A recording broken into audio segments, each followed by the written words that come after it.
Hey, slick back. No, nigga, I'm a pimp named Slickback. Pimp named Slickback. Baik, di sini saya akan menjelaskan pengertian perkembangan dan pengertian emosi. Di sini saya akan menjelaskan satu persatu. Yang pertama, pengertian perkembangan. Perkembangan adalah perubahan-perubahan yang dialami individu atau organisme menuju tingkat kedewasaannya atau kematangannya yang berlangsung secara sistematis, progresif, dan berkesinambungan, baik menyangkut fisik jasmaniah maupun psikis rohaniah. Yang kedua, saya akan menjelaskan perkembangan emosi. Istilah emosi berasal dari kata emitus atau emifor, yang berarti sesuatu yang mendorong terhadap sesuatu. Misal, emosi gembira mendorong untuk tertawa, atau dalam perkataan lain, emosi didefinisikan sebagai suatu keadaan gejolak penyesuaian diri yang berasal dari dalam dan melibatkan hampir keseluruhan diri individu. Perkembangan emosi anak menurut usia mereka, jadi bertahap sesuai usia dari anak tersebut. Pada usia 5-6 tahun, anak mulai mempelajari kaidah dan aturan yang berlaku. Anak mempelajari konsep keadilan dan rahasia. Mampu menjaga suatu rahasia. Ini adalah keterampilan yang menuntut kemampuan untuk menyembunyikan informasi. Jadi usia anak pada 5-6 tahun itu sudah mulai bisa mengenali apa itu rahasia, bisa menyembunyikan. Nah, pada usia 7-8 tahun, perkembangan emosi pada masa ini, anak telah menginternalisasikan rasa malu dan bangga. Anak dapat memverbalisasikan konflik emosi yang dialaminya. Semakin bertambah usia anak semakin menyadari perasaan diri dan orang lain. Yang ketiga ada yang usia 9-10 tahun. Anak dapat mengatur ekspresi emosi dalam situasi sosial dan dapat berespon terhadap distres emosional yang terjadi pada orang lain. Selain itu, dapat mengontrol emosi negatif seperti takut dan sedih. Anak masa usia 11-12 tahun, dia tahu pengertian anak tentang baik buruk, tentang norma-norma aturan, serta nilai-nilai yang berlaku di lingkungannya, menjadi bertambah dan juga lebih fleksibel. Bentuk-bentuk emosi pada anak. Ada beberapa bentuk emosi pada anak, yaitu yang pertama, amarah. Di dalamnya meliputi brutal, mengamuk, benci, marah besar, jengkel, kesal hati, terganggu, rasa pahit, berang, tersinggung, bermusuhan, tindak kekerasan, dan kebencian patologis. Yang kedua, ada kesedihan.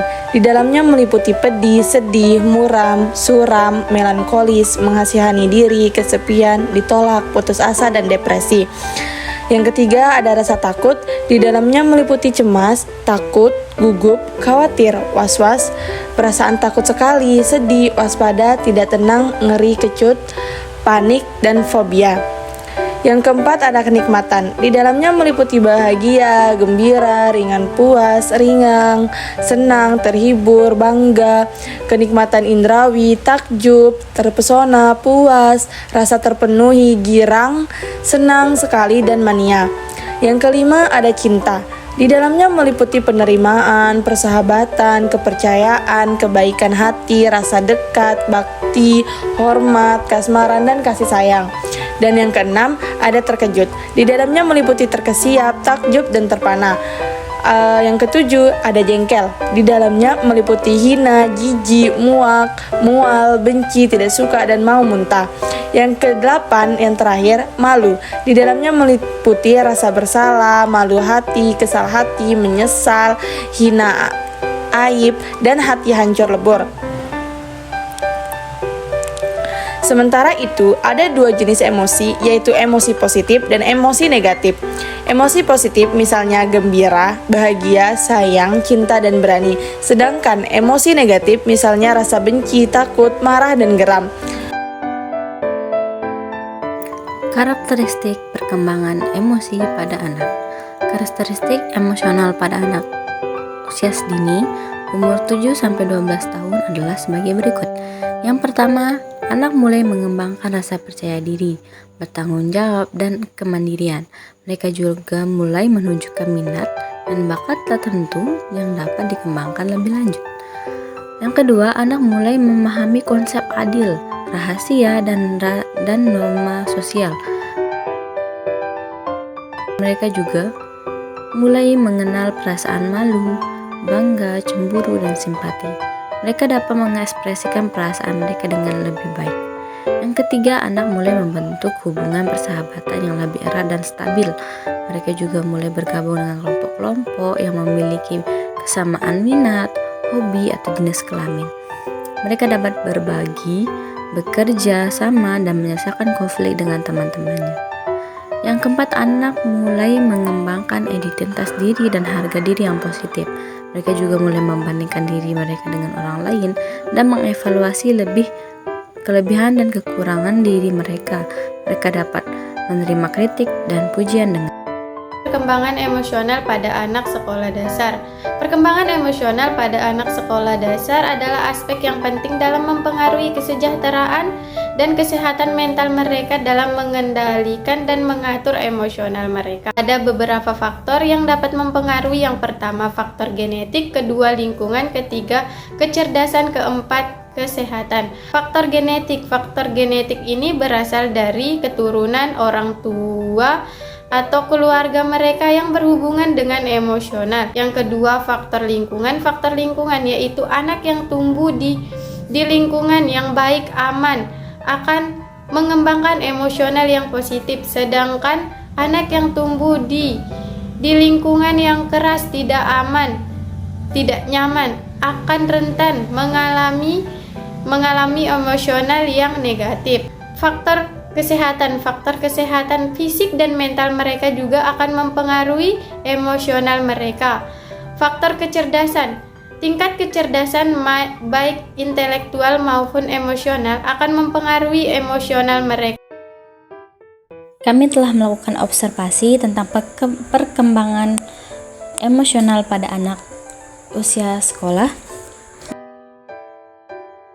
Dari kegiatan yang telah kami lakukan, kami mendapatkan banyak sekali pembelajaran dan pemahaman tentang perkembangan emosional pada anak SD.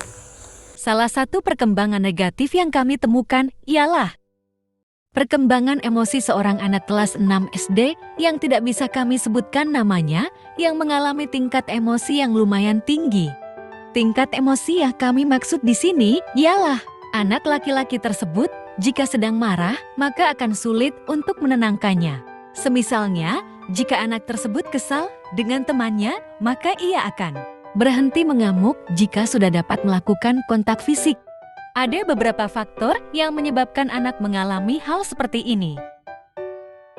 Yang pertama adalah faktor internal. Anak laki-laki tersebut belum dapat mengekspresikan emosinya dengan baik dikarenakan faktor-faktor eksternal berikut, yaitu faktor lingkungan tempat tinggal anak tersebut yang memiliki ketidakharmonisan keluarga, yang pada akhirnya membentuk emosi yang sulit terkendali. Ada beberapa solusi atau cara yang dapat dilakukan orang tua dan guru untuk menghadapi perkembangan emosional anak seperti ini.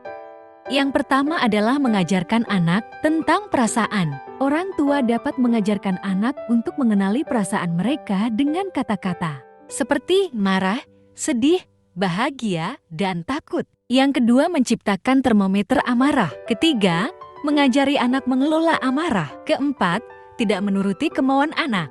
Dan kelima, memberi hukuman yang wajar.